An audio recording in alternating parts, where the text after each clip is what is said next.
Kung naririnig mo ito ngayon, hindi ito isang aksidente, hindi ito isang simpleng video na lumitaw sa iyong screen, kundi isang tanda mula sa langit, isang pahiwatig na may plano ang Diyos para sa iyo at ang planong iyon ay nagsisimula ngayong sandali. Pahintuin mo muna ang lahat ng ginagawa mo dahil ang mga susunod na salita ay maaaring maging huling pagkakataon na matutulog ka na puno ng kaba at pangamba tungkol sa pera. Dahil pagkatapos ng panalangin ito, magsisimula ang pagbabago. Kung nakarating sa iyo ang mensaheng ito, hindi ito dahil sa kapritsyo, kundi dahil may banal na layunin na nakalaan para sa iyong buhay at ngayon ay oras na upang ito ay matupad. Nais kong tanungin ka ng isang bagay na maaaring hindi mo na ikwento kahit kanino. Ilang beses ka nang nagising sa madaling araw na may mabilis na tibok ng puso, iniisip kung paano mo babayaran ang lahat ng utang, kung paano ka babangon mula sa bigat ng kakulangan. Ilang beses mong tinakpan ang mukha mo ng unan para hindi marinig ng mga mahal mo sa buhay ang paghinga mong puno ng kabigatan at pagod. Ilang gabi kang nahiga na pilit tinatago ang mga luha sa iyong pisngi, nananalangin sa katahimikan, umaasa na may makikinig. Ang sagot ay alam ko dahil nakita ito ng Diyos, narinig niya ang bawat buntong hininga, at ngayong gabi, ipinadala niya ang mensaheng ito upang baguhin ang lahat. Ang panalangin ito ay hindi ordinaryo, hindi ito isa lamang sa libu-libong narinig mo na. Ito ay panalangin magbubukas ng pintuan na matagal nang nakasara, panalangin maglalayo sa iyo mula sa gabi ng kawalan, papunta sa bukang liwayway ng kasaganaan. Ang oras ay hindi bukas, hindi sa susunod na linggo, hindi sa kung kailan ka nahanda, kundi ngayon mismo, sa mismong oras na ito, habang pinakikinggan mo ito. At kung nararamdaman mong tumutugon ito sa puso mo, huwag mong baliwalain dahil ito ang panawagan. Mayroong mga tao na dumaan dito bago ka pa, mga taong wala na talagang pag-asa, mga taong halos sumuko na, ngunit nang ginawa nila ang panalangin ito, isang bagay ang nangyari. Isang pinto ang bumukas, isang telepono ang tumunog, isang biyaya ang dumating na hindi nila inaasahan, at mula noon ang lahat ay nagbago.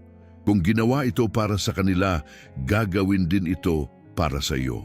Ang kailangan lamang ay ang iyong pananalig at ang iyong desisyon na maniwala na may kapangyarihan pa ring dumadaloy mula sa langit patungo sa iyo ngayon. Hindi ko sasabihin na ito ay isang mahika, dahil hindi ito mahika, ito ay pananampalataya, at ang pananampalataya ang pinakamalakas na puwersa na maaaring gumalaw sa anumang hadlang. Ang pananampalataya ang susi na bumubukas sa pinto ng himala. At ngayon, ang oras para gamitin mo ang susi na iyon. Ngunit tandaan, ang pananampalataya ay hindi lamang pagtanggap, ito rin ay paglalakad, ito rin ay pagtitiwala. Kaya't habang binibigkas natin ang panalangin ito, isipin mo ang iyong buhay na nagbabago. Isipin mo ang bigat na unti-unting nawawala mula sa iyong mga balikat. Isipin mo ang pinto ng kalangitan na bumubukas at ang liwanag na bumababa diretsyo sa iyong tahanan. Isang paalala, hindi ko sinasabi na bukas ay makikita mo agad ang lahat ng bagay na nais mo. Ngunit sinasabi ko na ngayon, magsisimula ang pagbabago.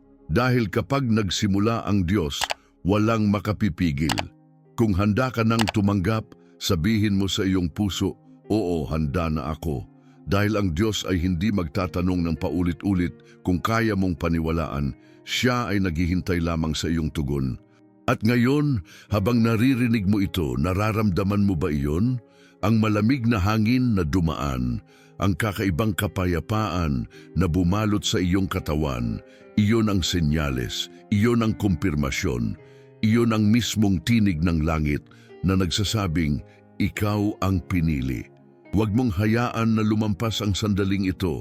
Huwag mong hayaan na matapos ang araw na ito na wala kang ginawa. Dahil kung naririnig mo ito, nangangahulugan na ito na ang iyong oras. Ang mensahe ay malinaw, oras na ng aksyon, oras na ng pagbabago, oras na ng biyaya. Hindi ito bukas, hindi ito sa ibang araw, kundi ngayon.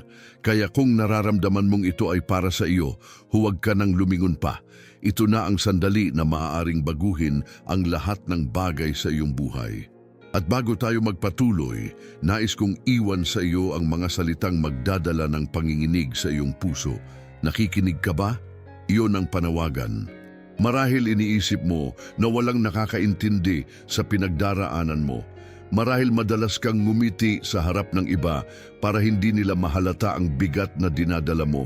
Ngunit sa loob mo ay may isang katahimikan na puno ng kirot at pagod. Alam ko na baka walang nakaririnig, ngunit tinitiyak ko sa iyo na narinig ng Diyos ang bawat buntong hininga mo, nakita niya ang bawat patak ng luha na itinago mo sa iyong unan, at naramdaman niya ang bawat tibok ng iyong puso na puno ng takot sa hinaharap. Kapag iniisip mong mag-isa ka, tandaan mo, hindi ka kailanman nag-iisa dahil siya ay palaging naroroon. Naalala mo ba ang gabi na halos sumuko ka na?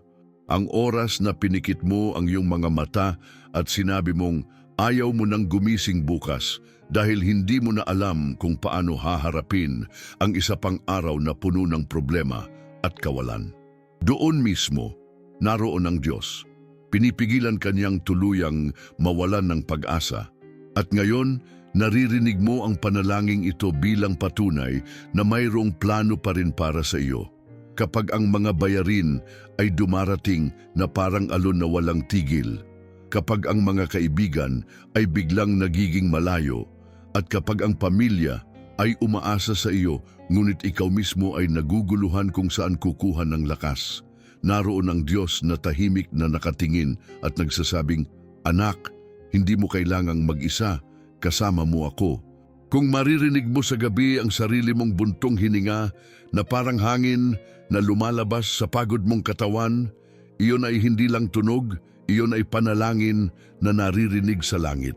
Marahil iniisip mo na hindi mo na kayang bumangon. Marahil ramdam mo na wala ng saysay, ngunit ang totoo ay nasa gitna ka ng isang kwento na hindi pa tapos. Ang kabanata ng sakit at kakulangan ay hindi ang huling kabanata ng iyong buhay dahil ang Diyos ay nagsusulat pa ng kasunod. At sa susunod na bahagi ng kwentong iyon, nakalaan ng liwanag, nakalaan ng kasaganaan, nakalaan ng kapayapaan na matagal mo nang hinihintay. Alam mo ba kung bakit narito ka ngayon at nakikinig? Dahil pinili ka. Oo, ikaw. Pinili ka upang marinig ito. Pinili ka upang maramdaman na may pagbabago. Pinili ka upang malaman na ang lahat ng paghihirap ay hindi permanente. Ang kalungkutan ay hindi habang buhay. Ang kakulangan ay hindi magtatagal. Ang takot ay hindi mananatili. Dahil darating ang araw na ito ay mapapalitan ng bagong pag-asa. Isipin mo ang lahat ng sandali na halos mawalan ka ng lakas. Nang wala kang masabi, kundi bahala na. Ngunit kahit doon, nakatawid ka. Paano? Dahil may isang kamay na hindi mo nakita, ngunit gumabay sa iyo. At kung noong wala ka ng kakayahan, ay tinulungan ka, gaano pa kaya ngayon na pinakikinggan mo ang mga salitang ito bilang patunay na siya ay kikilos muli sa iyong pabor? Hindi ko sasabihin na madali ang lahat dahil alam ko na hindi. Alam ko ang pakiramdam ng mawalan ng pera sa bulsa, ang pakiramdam ng hindi makatulog dahil iniisip ang lahat ng dapat bayaran, at ang pakiramdam na magpanggap na matatag kahit sa loob ay nagugupo na. Alam ko iyon dahil dumaan din ako diyan. Dumaan din ako sa mga gabing naglalakad mag-isa at nagtatago ng luha. Dumaan din ako sa mga umagang walang gana gumising dahil parang wala namang nagbabago. Kaya't kung iniisip mong ikaw lang, hindi totoo. Dahil katulad mo, naramdaman ko rin ang bigat na yon. Ngunit ngayon, ako ay saksi na maaari itong magbago at yon ang nais kong ipasa sa iyo. Ang parehong Diyos na nagligtas sa akin ay ang parehong Diyos na kikilos para sa iyo. Ang parehong kamay na pumawi ng aking takot ay siyang hahawak sa iyo ngayon. Ang parehong ilaw na tumagos sa aking kadiliman ay siyang sisinag sa iyong daan. Kaya't huwag mong isipin na wala ng pag-asa dahil naririto ka pa at naririnig mo ang mensaheng ito. Nangangahulugan iyon na may hinaharap na nakalaan para sa iyo. Habang nakikinig ka, maaaring nasa gitna ka pa rin ng bagyo. Maaaring naririnig mo ang kulog ng problema at nararamdaman mo ang lakas ng ulan ng mga pagsubok. Ngunit hayaan mong sabihin ko sa iyo, kahit sa gitna ng bagyo, ang Diyos ay naghahanda ng bahaghari. Sa kabila ng madilim na ulap, may kulay ng pag-asa na magsisimulang makita. Hindi matatapos ang gabi nang hindi sumisikat ang araw. At sa parehong paraan, hindi matatapos ang kabanata ng iyong sakit nang walang kasunod na kabanata ng tagumpay. Ngayon, hayaan mong tanungin kita ng direkta. Naniniwala ka ba na may mas higit pang nakalaan para sa iyo? Nararamdaman mo ba sa iyong puso na hindi ka ipinanganak para lamang magdusa, kundi para maranasan ang kabutihan ng Diyos? Kung oo, kung sumasang-ayon ang iyong puso, sabihin mo sa iyong isipan, oo, naniniwala ako. At kung kaya mong isulat sa mga komento, Amen. Dahil ang simpleng salita na iyon ay hindi lamang salita, kundi pagsang-ayon, tanda ng iyong pananampalataya. At mula sa sandaling ito, huwag mong isipin na ikaw ay nag-iisa. Habang pinakikinggan mo ito, may libo-libong kapatid sa pananampalataya ang nananalangin din sa parehong oras, humihiling din ng parehong himala, at lahat tayo ay nagiging isang buhay na kadena ng pananalig. Kaya't kahit hindi mo sila nakikita, may libo-libong tinig na kasabay mong bumibigkas sa kalangitan at iyon ang nagbibigay lakas sa panalangin ito. At ngayon, bago tayo lumipat sa susunod na bahagi, tandaan mo, kahit nasa gitna ka pa ng iyong bagyo, nagsisimula na ang Diyos na ihanda ang iyong bahaghari. May lihim na espiritual na hindi lahat ay nakakaalam, isang susi na hindi ibinubunyag sa lahat, kundi sa mga taong handang tumanggap at maniwala. At ngayon, ang susi na iyon ay ibinibigay sa iyo. Ang panalangin ito na malapit mong marinig ay hindi karaniwan. Ito ay tinatawag na panalangin. Magsusurpresa ang Diyos sa iyo ngayon. Ito ay ipinahayag hindi para sa lahat, kundi para lamang sa mga pusong handang sumampalataya, para sa mga kaluluwang umabot na sa dulo ng kanilang lakas, at ngayon ay bukas na sa pag-ibig at kapangyarihan ng Diyos. Minsan, iniisip natin na kailangan nating laging kumayod, magplano, mag-ipon at magsikap lamang upang mabago ang ating buhay, ngunit may mga bagay na hindi kayang gawin ng ating mga kamay. May mga pintong nakasara hindi dahil kulang ka sa sipag, kundi dahil kulang pa ang oras at hinihintay ka ng Diyos na buksan mo ang iyong puso. At kapag binuksan mo ito, ang mga pintong iyon ay kusang magbubukas. Gaya ng isang kandadong matagal nang nakasara, ngayon ay may susi kang hawak at iyon ay ang panalangin ito. Narinig ko ang isang patotoo mula sa isang babae, 47 taong gulang, isang ina na halos mawalan ng pag-asa. Isang araw, nagdasal siya ng buong puso gamit ang panalangin ito. At hindi pa lumilipas ang isang linggo, isang trabaho ang dumating sa kanya na may kasamang halagang hindi niya inaasahan, sapat para mabayaran niya ang lahat ng naipong bayarin at magsimula ng panibagong buhay. Hindi ito dahil sa aksidente, kundi dahil sa himalang ipinadala ng Diyos sa oras na siya ay naniwala. At ngayon, ikaw naman. Oo, ikaw ang susunod na makakatanggap ng biyayang ito. Sapagkat ang Diyos ay hindi tumitingin sa mga numero, hindi siya tumitingin kung maliit o malaki ang kailangan mo, kundi sa kung gaano kahanda na tanggapin ang pagpapala. Hindi ito paligsahan ng halaga, ito ay pagpapahayag ng pananampalataya. Kaya't ang matatanggap mo ay hindi basta isang halaga lamang, kundi ang mismong halaga na alam ng Diyos na kailangan mo sa tamang oras. Isipin mo ito, parang isang pinto na matagal nang nakasara at natatakpan ng kalawang, pinilit mong buksan gamit ang lahat ng lakas mo, ngunit walang nangyari. Ngunit ngayong oras na ito, sa pamamagitan ng panalangin ito, parang may liwanag na bababa mula sa langit at sa isang iglap, maririnig mo ang tunog ng trangkang bumibigay at bumubukas ang pintuan. Ang pintuan ng kasaganaan, ng kapayapaan, ng bagong simula. Ang pintuang iyon ay para sa iyo. Huwag mong isipin na ito ay para lamang sa iba, na ang mga himalang ito ay para lang sa mga taong nasa simbahan o para sa mga taong tila walang problema. Ang himala ay para sa lahat, lalo na para sa mga kagaya mo na nasa bingit na ng pagod, dahil doon ipinapakita ng Diyos ang kanyang kapangyarihan. Kapag wala ka ng kakayahan, doon siya papasok. Kapag hindi mo na kaya, doon siya kikilos. Kapag lahat ay tila sarado, doon bubukas ang kanyang pintuan. Ngayon, hayaan mong sabihin ko sa iyo, hindi aksidente na naririnig mo ang mga salitang ito. Ito ay paalala na ang oras mo ay dumating na. At kung naniniwala ka, kung nararamdaman mong ito ay para sa iyo, sabihin mo sa iyong puso, handa na ako. Dahil ang mga salitang iyon ay hindi simpleng deklarasyon. Ito ay isang pahintulot para sa Diyos na kumilos sa iyong buhay. Sa mga darating na araw, hindi ko sasabihing eksaktong mangyayari kung ano, ngunit makakaramdam ka ng pagbabago.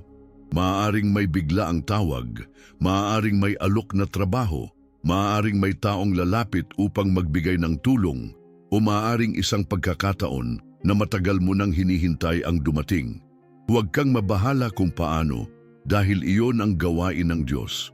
Ang sa iyo ay maniwala. Ngunit narito ang isang bagay na dapat mong tandaan, hindi sapat na basta pakinggan, kailangan mong buksan ang iyong puso at tanggapin.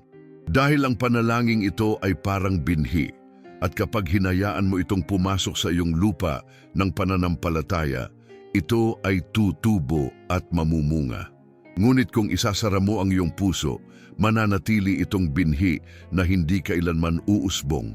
Kaya't ngayon, piliin mong maging lupa na handang tumanggap ng binhi ng himala. Mula sa sandaling ito, nais kong isipin mo na hindi na ikaw ang nag-iisa. Ang panalangin ito ay kumikilos na at ang Diyos ay gumagawa ng paraan upang maabot ka. Kaya't isara mo ang iyong mga mata at isipin na hawak mo ang isang susi, isang gintong susi na ibinaba mula sa kalangitan. Dahan-dahan mong inilalagay ang susi sa kandado at sa mismong oras na bumukas ito, nararamdaman mong bumubuhos ang liwanag, nararamdaman mong dumadaloy ang kasaganaan, nararamdaman mong nawawala ang bigat na bumabalot sa iyong dibdib. Hindi ito katang-isip, ito ay pananampalataya. At kung naniniwala ka na ngayon ng oras mo, isulat mo sa iyong puso at kung maaari, isulat sa mga komento, handa na ako. Dahil ang deklarasyong iyon ay tanda ng iyong desisyon. At tandaan, kapag nagsimula ang Diyos, walang makapipigil. Ngayon, ikaw ay nasa harap ng pinakamahalagang bahagi, ang mismong panalangin na magbubukas ng pintuan ng langit. Ama naming nasa langit, lumalapit kami sa iyo sa sandaling ito ng may pusong pagod at kaluluwang uhaw sa pagbabago. Dala namin ang bigat ng aming mga problema, dala namin ang kirot ng aming pagkukulang, dala namin ang sakit ng aming mga utang at pangamba. At ngayon ay inilalapit namin sa iyo ang lahat dahil alam namin na wala kaming magagawa kung wala ka. Ama, narito kami, yung mga anak na sugatan, humihingi ng awa at habag, humihingi ng lakas at liwanag, at higit sa lahat humihingi ng kaginhawaan mula sa lahat ng kahirapan na bumabalot sa aming buhay. Panginoon, inaamin namin na maraming gabi naming pinilit maging malakas, ngunit sa likod ng aming ngiti ay may luha, sa likod ng aming katahimikan ay may sigaw, at sa likod ng aming pangarap ay may mga pader ng kawalan. Ngunit ngayong gabi, inilalapit namin sa iyo ang lahat ng ito, hindi na namin kayang mag-isa, hindi na namin kayang pasanin lahat ng bigat, kaya't isinusuko namin ang lahat sa iyong kamay. Kami ay sumisigaw sa iyo. Ama, tulungan mo kami. Ama, Kami ay dumaraan sa lambak ng kawalan, tila walang kasiguruhan ng aming kinabukasan.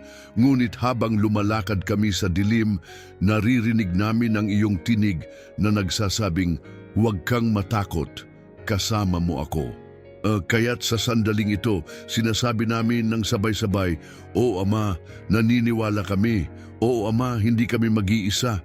O Ama, kami ay iyong mga anak at hindi mo kami pababayaan. Narito kami ngayon, Panginoon, hindi lamang iisang tao, kundi libu-libong kaluluwa na sabay-sabay nananalangin, sabay-sabay humihingi, sabay-sabay lumalapit sa iyo. Habang pinakikinggan namin ang panalangin ito, nakikita ka naming nakaupo sa trono ng kalangitan, nakikinig sa bawat tinig, tumitingin sa bawat puso at ipinapadala ang mga anghel upang ihatid ang aming mga himala.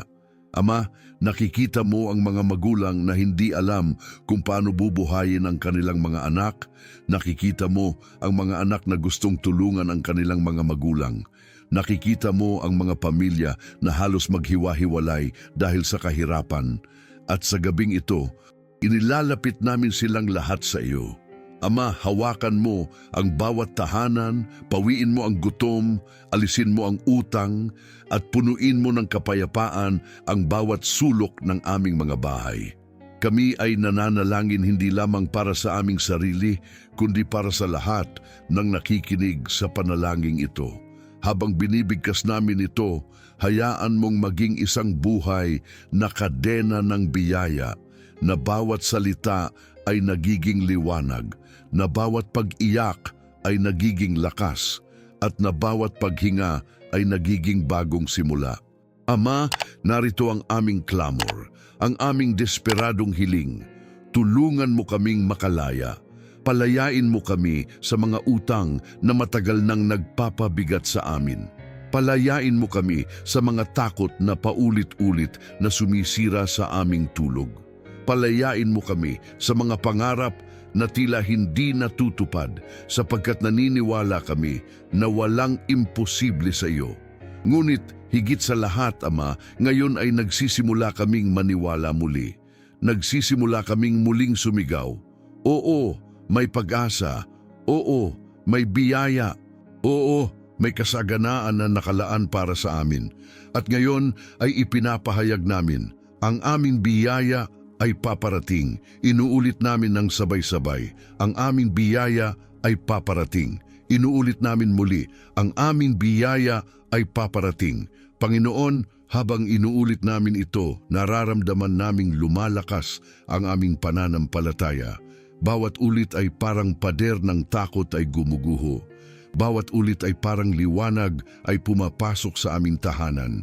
Bawat ulit ay parang bagong pintuan ang bumubukas sa aming harapan. Kaya't hindi kami titigil sa pag-ulit dahil alam namin na ang salita ay may kapangyarihan at ngayon ang aming mga salita ay nagiging sigaw sa langit. Ama, sa sandaling ito, hindi lamang kami humihingi kundi kami ay nagpapasalamat na.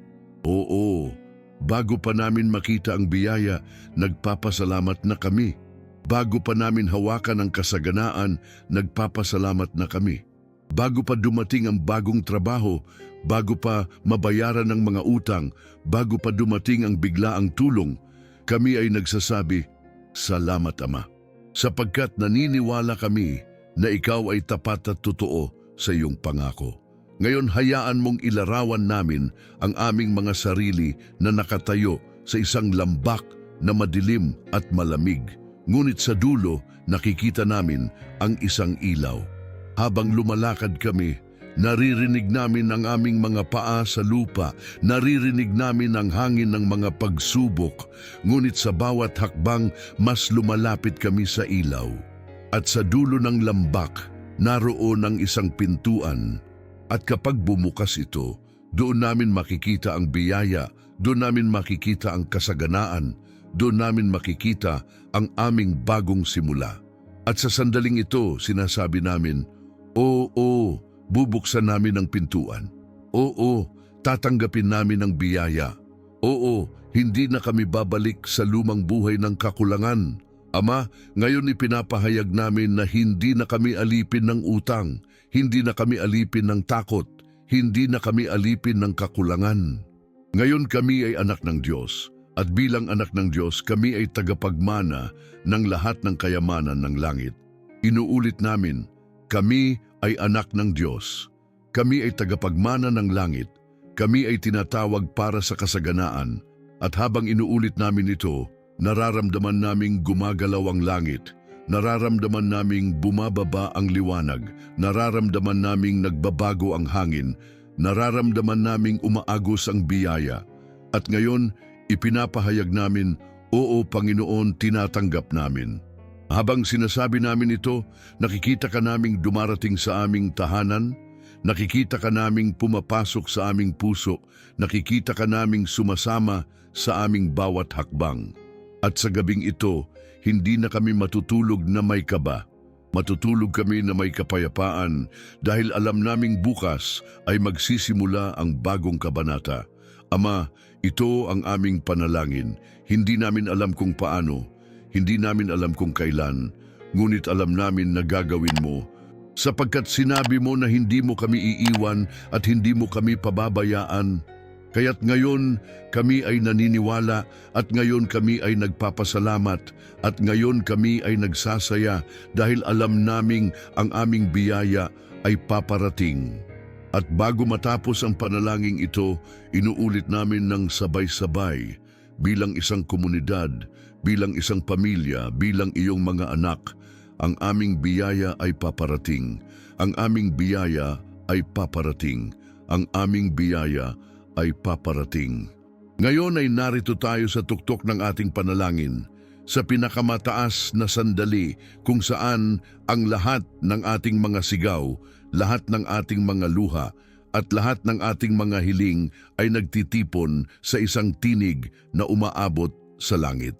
Sa oras na ito, wala nang hadlang, wala nang pader, wala nang nakapipigil dahil ang Diyos ay kumikilos na. Pakinggan mo ang iyong puso. Naririnig mo ba ang tibok na mas mabilis kaysa dati? Nararamdaman mo ba ang init na pumapasok sa iyong dibdib? Iyan ang tanda na ang kalangitan ay bukas at ang pagpapala ay bumababa na.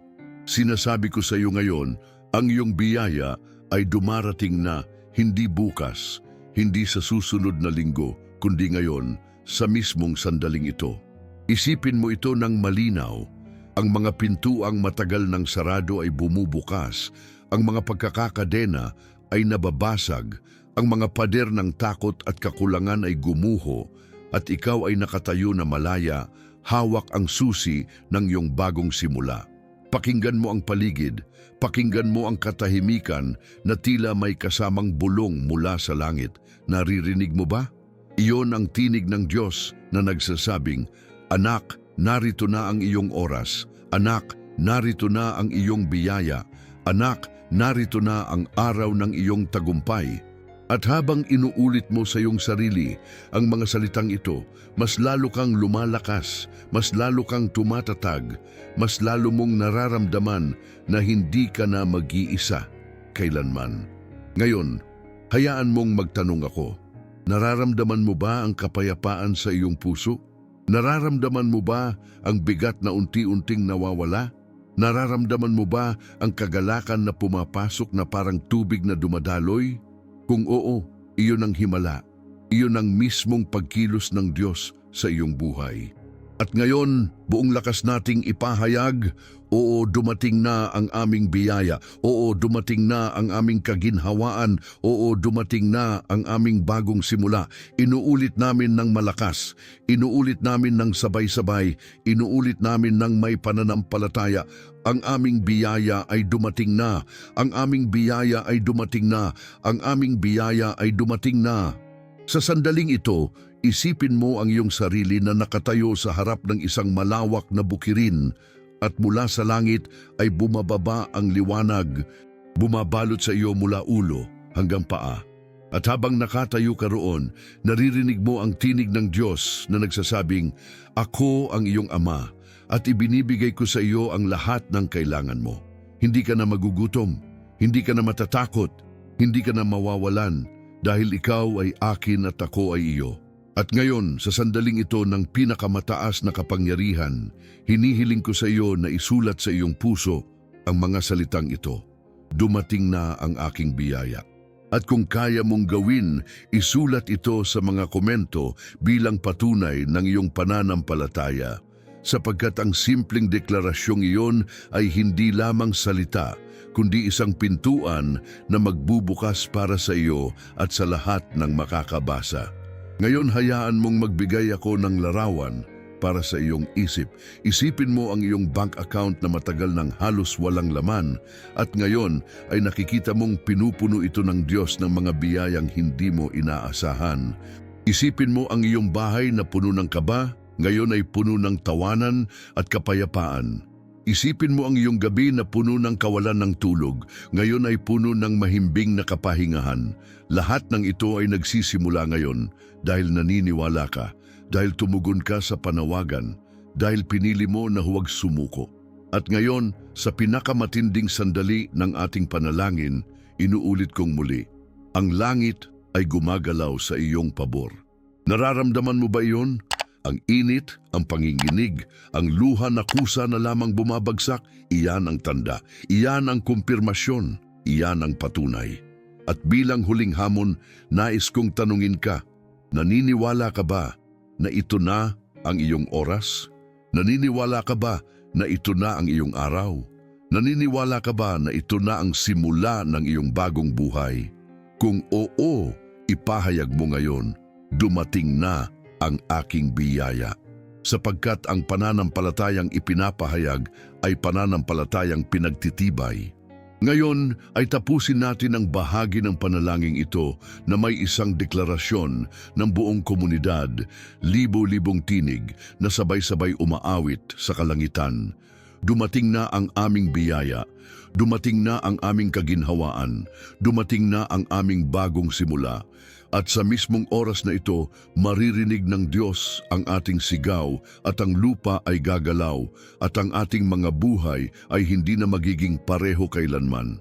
Ngayon na natapos natin ang panalangin ito, hayaan mong sabihin ko sa iyo ng malinaw, ang iyong paglalakbay ay hindi nagtatapos dito, sapagkat ito ay simula pa lamang ng bago at dakilang yugto ng iyong buhay.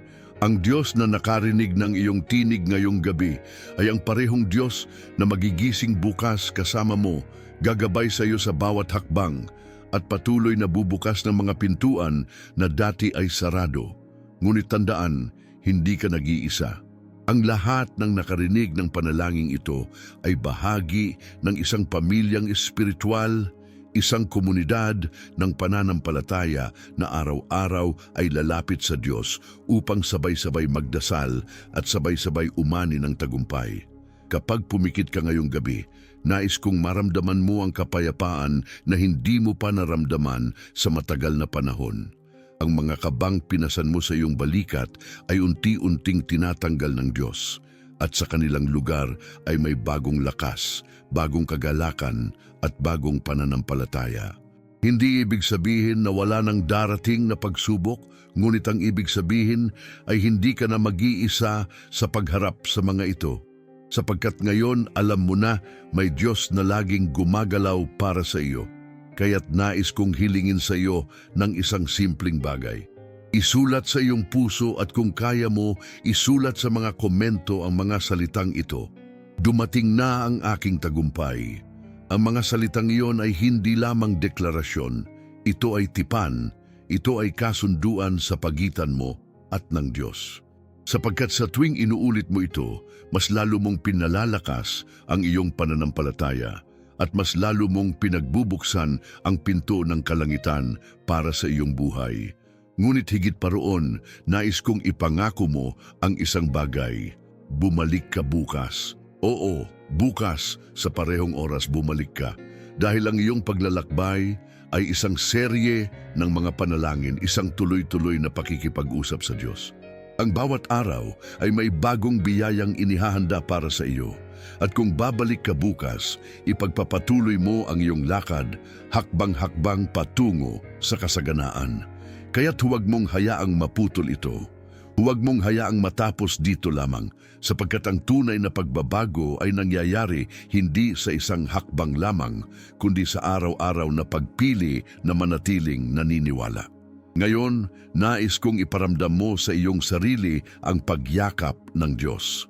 Parang isang ama na yumayakap sa kanyang anak, ganoon ang ginagawa niya sa iyo ngayon, at habang ramdam mo yon, maririnig mo ang bulong ng kanyang tinig, "Anak, ikaw ay akin at ako ay iyo. Huwag kang matakot dahil ang bukas mo ay hawak ko." At habang sinasabi mo sa iyong puso ang salitang amen, ang langit ay sumasang-ayon. Ngayon din, nais kong isipin mong hindi ka lamang nakikinig ng isang panalangin, kundi bahagi ka ng isang mas malaking plano. Sapagkat bawat taong nakikinig ngayon ay isang ilaw na kumikislap sa dilim. At kapag pinagsama-sama ang lahat ng ilaw na ito, nagiging isang dagat ng liwanag na sumisira sa kadiliman ng mundo. Ikaw ay hindi lamang tumatanggap ng biyaya, ikaw ay bahagi ng isang kilusan ng pananampalataya na magpapalakas sa iba pang kaluluwa na kagaya mo, naghahanap ng pag-asa at kaligtasan. Kung naramdaman mong ang panalangin ito ay kumilos sa iyong puso, huwag mong itago. Ibahagi mo ito. Hindi mo kailangang pilitin ang iba, ngunit hayaan mong maramdaman nila ang ilaw na naramdaman mo. Sapagkat minsan, ang isang salita, isang dasal, isang pag-anyaya ay maaaring maging dahilan ng pagbabago sa buhay ng isang tao. At kapag ginawa mo yon, hindi lamang ikaw ang pinagpala, kundi ikaw ay naging daluyan ng pagpapala ng Diyos para sa iba. Ngunit bago tayo tuluyang magtapos, nais kong iwan sa iyo ang ilang mga pangungusap na magsisilbing paalala. Una, kung narinig mo ito hanggang sa dulo, tandaan mo, ikaw ay pinili. Hindi lahat ay umaabot sa ganitong yugto, ngunit ikaw ay narito, at iyon ay tanda na hindi ka basta-basta, kundi espesyal sa mata ng Diyos. Ikalawa, huwag mong kalimutan na bumalik bukas, sapagkat sa bawat panalangin ay may panibagong mensahe, panibagong biyaya, panibagong kapangyarihan. Ikatlo, isulat mo ngayon sa mga komento ang mga salitang ito. Kodigo 77, Diyos ay kumikilos ngayon. Ito ang ating palatandaan, ito ang ating tatak bilang isang espiritual na pamilya. At sa bawat pagkakataon na makikita mo ito, mararamdaman mo na hindi ka nag-iisa. Ngayon, bilang huling salita, hayaan mong maramdaman ang kapayapaan na bumabalot sa iyo. Huwag kang mag-alala tungkol sa bukas sapagkat hawak ito ng Diyos. Huwag kang matakot sa iyong mga utang sapagkat Siya ang magbabayad nito sa paraang hindi mo inaasahan. Huwag kang mangamba sa iyong pamilya sapagkat Siya ang mag-iingat sa kanila. At higit sa lahat, huwag kang mawalan ng pag-asa sapagkat ang Diyos ay hindi kailanman pumapalya sa kanyang pangako. At ngayon, bago ka matulog, ulitin mo ito ng 3 beses. Salamat Ama dahil dumating na ang aking biyaya. Salamat Ama dahil dumating na ang aking kaginhawaan. Salamat Ama dahil dumating na ang aking bagong simula. At pagkatapos mong sabihin iyon, matulog ka na may kapayapaan dahil alam mong bukas isang panibagong kabanata ang magsisimula at ang iyong buhay ay hindi na kailanman magiging katulad ng dati. Kaya't sa pagtatapos na ito, mula sa aking puso hanggang sa iyo, mula sa aking tinig hanggang sa iyong kaluluwa, sinasabi ko, pagpalain ka ng Diyos, ingatan ka ng Diyos, at makita ka muli bukas para sa isa pang panalangin na magdadala ng mas malalim na biyaya at mas dakilang himala. Hanggang sa muli, manatiling matatag sa pananampalataya dahil ang iyong oras ng tagumpay ay nagsimula na.